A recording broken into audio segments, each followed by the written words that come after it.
Okay, so today we're going to look at 1 and 2 step equations.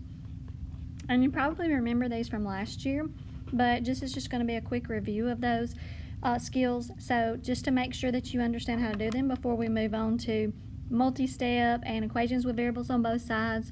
Those are going to be things that we will get into later on in this chapter, but we want to make sure that we can do 1 and 2 step, because if we don't know how to do the steps properly, then when we get to the later on to the harder ones and the longer problems, then that will cause us a lot of trouble. So I want to start out with an example of a 1 step, just something real simple. And so if I'm going to do a 1 step equation, as with any equation, we always want to start by locating our variable. And when you locate your variable, you need to, doesn't really matter which side of the equation it's on, whether it's on the left or the right side, but when we locate the variable, then we want to look and see what's being done to the variable. And in order to solve an equation, we have to undo what is being done to the variable, and to undo it, we do the opposite. So I'm going to start out with one example. We're going to say y minus 17.5 equals 11. And these are very simple, very straightforward, and I know that you could do these in your head most likely, but we want to do each one of these following the steps so that we learn the process. So if we start out on this equation, the variable is y on the left side. It's being subtracted by 17.5. So to do the opposite, we add 17.5 to both sides. And you can do this in the calculator or by hand, but 17.5 added to 11 gives us 28.5. These on the left side where you have minus and plus 17.5, they cancel out because that becomes 0, which means it just goes away. And you bring down your variable y and your equal sign, and there you have your answer. Y equals 28.5.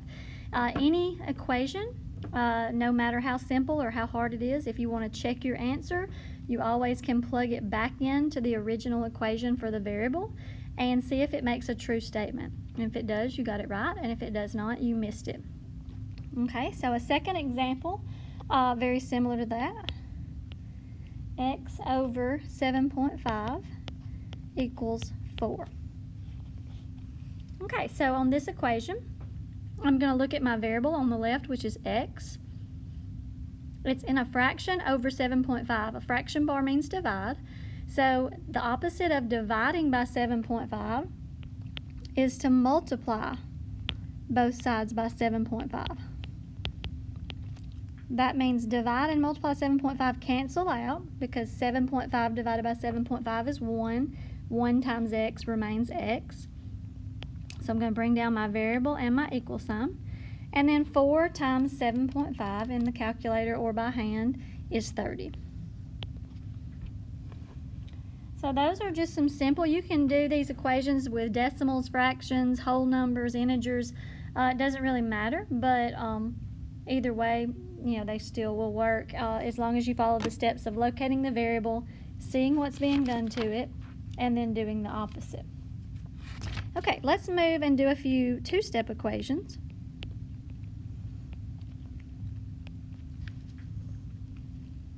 Okay, so to do some 2-step equations, I'm going to start out with an example. And I'm going to do 7y plus 25 equals negative 24.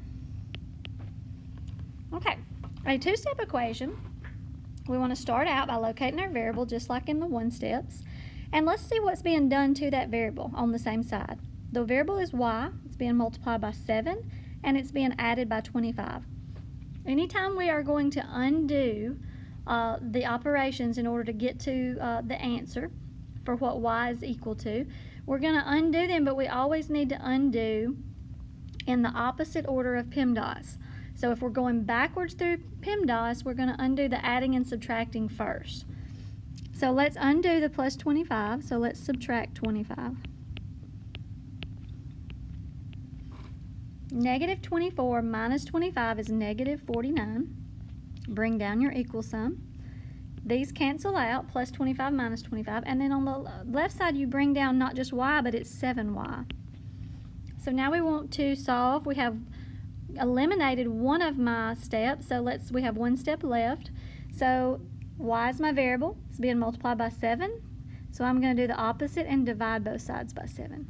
One thing you want to always remember, that when you're solving an equation, anything you do to one side, you must do to the other to match it. That keeps the equation equal. 7 divided by 7 will cancel, leave you y equals negative 49 divided by 7 is negative 7. Same as before. If you want to check your answer, take your answer, plug it back into the original equation for y, or the variable, and see if it makes a true statement, and it does. Okay, let's do another one. X over negative 9 minus 3 equals 10. Okay, so we're going to start by finding our variable, which is x. X is being divided by negative 9 and subtracted by 3. So I'm going to undo this, and I need to undo the addition subtraction first. So it's going to be undoing the minus 3 first. To undo that, I would plus 3 on both sides. 10 plus 3 is 13. Bring down your equal sign.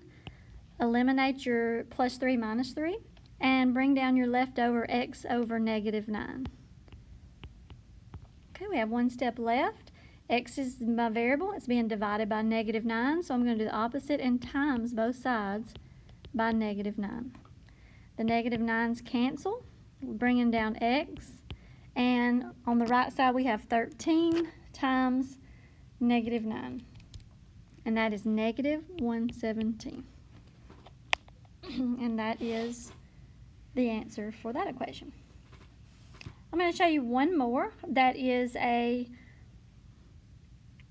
equation that's a two-step equation, and it's an exception to the rule.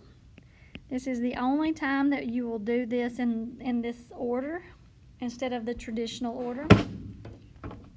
If you have an equation where your variable is on top of a fraction being added or subtracted, and all of that is over a number, then you cannot do anything to the top of that equation until you get rid of the denominator. The 11 on the bottom we've got to get rid of before we can do anything with the top.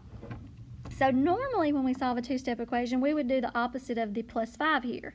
We cannot do that in this case because that plus 5 is actually over 11 and it's tied to that.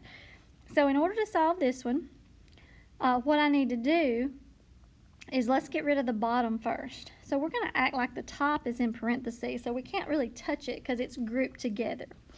So what we're going to do is the opposite of this 11 being on the bottom of a fraction means divide 11.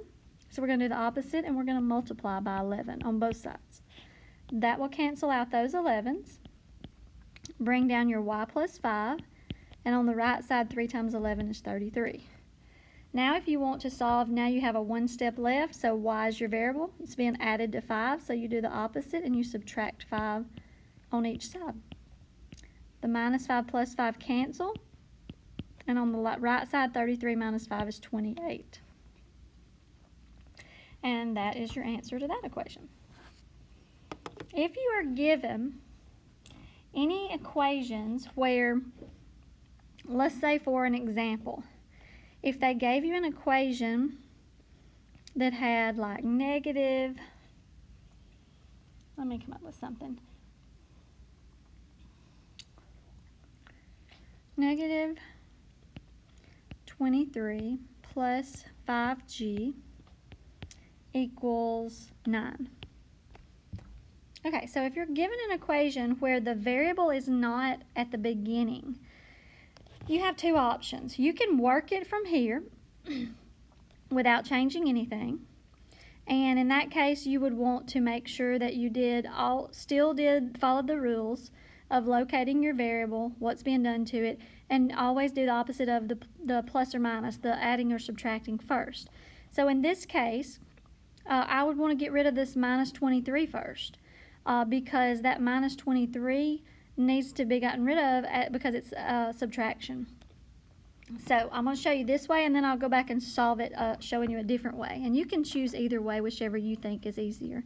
So if I'm doing this, and that plus sign does not go with the negative 23. That plus sign goes with the 5g. Always remember that a sign goes with what is after it, not what's before it.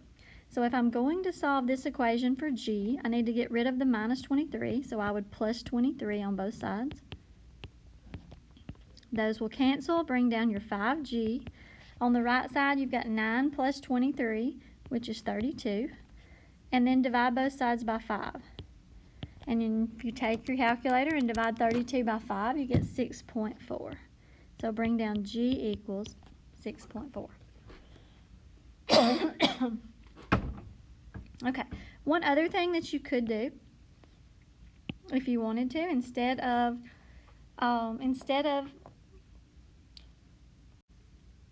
okay, so now let me show you how to do that same equation, but solve it a different way. I'm going to rewrite the equation down. Negative 23 plus 5g equals 9. Okay, the other way that you could solve this equation is, instead of leaving it alone at the beginning, you could rewrite your equation. Anytime you want to, there's nothing wrong with rewriting the equation as long as you don't change anything. You leave everything as it is, just move it around. So what we'd want to do is rewrite this left side. So where we have negative 23 plus 5g, we're going to rewrite that, and we're going to put the 5g at the beginning. Now when you rewrite it and you move stuff, make sure the sign that's in front of it stays with it. There's a plus sign in front of 5g, so I don't have to put a plus sign in front of it here because it's understood that 5g is positive. When I move the 23 to the end, it has a minus sign in front of it, so I need to make sure I bring that minus sign down. And then equals, and then 9. Now you have a two-step equation where the variable g is at the beginning, and you can solve it by doing the opposite of your addition subtraction first. So the opposite of minus 23 is to plus 23. That will cancel out and bring down 5g equals 9 plus 23 is 32. Divide both sides by 5, and those cancel and leave you with g equals 6.4. So you get the same answer. It's just a matter of, do you want to do the extra step to rewrite it and put the variable at the beginning, or do you want to just work it from the beginning the way it looks? And I've had students do it both ways in the past. Both ways are correct. There's not a right or wrong. It's just whichever way you prefer to do it and which way you think is easier for you. So I'm going to let you try some yourself now and let you move on to the practice problems.